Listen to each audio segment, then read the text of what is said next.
पुन्हा तिथे पोचला की 1500 रुपये नाही, लाडक्या बहिणींना 2100 रुपये आपण खात्यामध्ये देणार आहोत। आणि म्हणून तुम्हाला विनंती करण्याकरता आलो आहे। एक अजून महत्वाचा निर्णय आपण केला, मुख्यमंत्री माझी लाडकी बहीण योजना। आमच्या लाडक्या बहिणींना 1500 रुपये महिना त्यांच्या खात्यामध्ये द्यायला सुरुवात केली। आम्ही योजना आणली त्यावेळी हे काँग्रेसचे लोक, शरद पवार पार्टीचे लोक, उबाठाचे लोक आम्हाला त्या ठिकाणी नावं ठेवायचे, हे तर होणारच नाही, हे तर जमणारच नाही, हे तर खोटच आहे, हे तर जुमलाच आहे। त्या सगळ्यांच्या नाकावर टिचून आम्ही 2.5 कोटी बहिणींच्या खात्यामध्ये नोव्हेंबर पर्यंतचे पैसे भरून टाकले। यांचे थोबाड एवढे एवढे छोटे छोटे झाले। त्यांच्या लक्षात आलं, अरे योजना तर चालणारच आहे। बघा बहिणींनो, तुम्हाला सांगतो, जसे आम्ही तुमचे सख्खे भाऊ आहोत ना, तसे तुमचे काही सावत्र भाऊ देखील मार्केटमध्ये फिरतायत। हे जे काँग्रेसवाले सावत्र भाऊ आहेत ना, या लोकांनी काय केलं माहिती आहे? मोदीजींनी आपल्याला एक संदेश दिला। मोदीजींनी सांगितलं, विकसित भारत आणि विकसित महाराष्ट्र करायचा असेल तर आपल्या लोकसंख्येचा 50% हिस्सा म्हणजे आपल्या माता भगिनी, आपल्या महिला या जोपर्यंत आर्थिक सामाजिक परिवर्तनाचं केंद्रबिंदू होत नाही तोपर्यंत आपला देश प्रगतिशील होऊ शकत नाही, विकसित होऊ शकत नाही। आणि म्हणून मोदीजींनी बेटी बचाओ बेटी पढाओ पासनं तर लखपती दीदी पर्यंत 14 वेगवेगळ्या योजना आखल्या की ज्यातनं महिलांचा विकास ते करतायत। लखपती दीदी काय माहिती आहे?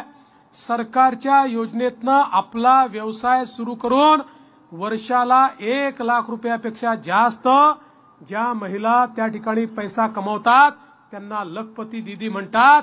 अशा 11 लाख लखपती दीदी महाराष्ट्रात तयार झाल्या आहेत।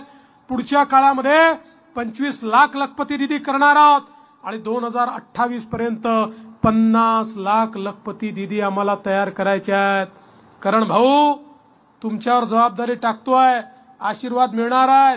या मतदारसंघामध्ये आमच्या किमान 25,000 बहिणींना लखपती दीदी तुम्हाला बनवायचा आहे। तुमच्या मागे हा देवा भाऊ उभा आहे, तुम्हाला जी अडचण येईल ती अडचण दूर करेल। पण माझ्या 25,000 बहिणी या ठिकाणी लखपती दीदी झाल्या पाहिजेत। आपल्या सरकारने लेक लाडकी सारखी योजना आणली, ज्या योजनेच्या अंतर्गत घरामध्ये मुलगी जन्माला आली तर मुलीच्या जन्माचं स्वागत झालं पाहिजे। म्हणून मुलगी जन्माला आली की 5,000 रुपये, ती पहिल्या वर्गात गेली की 5,000 रुपये, ती 7व्या वर्गात गेली की 7,000 रुपये, ती 11व्या वर्गात गेली की 8,000 रुपये, ती 18 वर्षाची झाली की 75,000 रुपये, असे 1 लाख रुपये त्या मुलीच्या घराला आपण देतो। घरामध्ये मुलगी नाही लक्ष्मी आली आहे अशा प्रकारचं प्रत्यंतर झालं पाहिजे। ही योजना आपण सुरू केली। आज आपल्याला कल्पना आहे, आपल्याकडे उच्च शिक्षणाचा या ठिकाणी खूप खर्च वाढलेला आहे। खासगी कॉलेजमध्ये डॉक्टर व्हायचं आहे, इंजिनियर व्हायचं आहे, वकील व्हायचं आहे, सायंटिस्ट व्हायचं आहे, MBA करायचं आहे, लाख रुपये, 2 लाख रुपये, 4 लाख रुपये, 5 लाख रुपये फी आहे। मध्यमवर्गीय आणि गरिबांना ही फी परवडत नाही।